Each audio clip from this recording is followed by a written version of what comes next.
ஆரோக்கியமும் அறுசுவையும் சங்கமிக்கும் மாபெரும் FMCG எக்ஸ்போ அண்ட் ஃபுட் பஜார் 2025 நாள் டிசம்பர் 26, 27 மற்றும் 28 தேதிகளில். இடம் சென்னை ட்ரேட் சென்டர், நந்தபாக்கம். அனைவரும் வருக, அனுமதி இலவசம். தற்போது வந்துள்ள அண்மை செய்தி.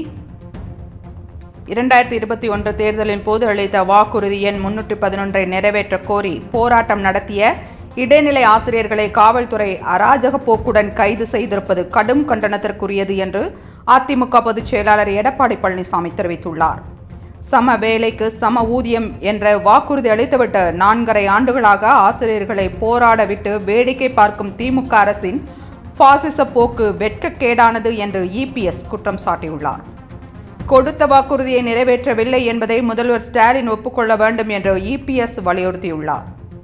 ஆசிரியர்கள் மீதான அராஜக போக்கை திமுக அரசு உடனடியாக கைவிட வேண்டும் என்று EPS வலியுறுத்தியுள்ளார். அண்மை செய்தியை பார்த்து கொண்டிருக்கிறோம்.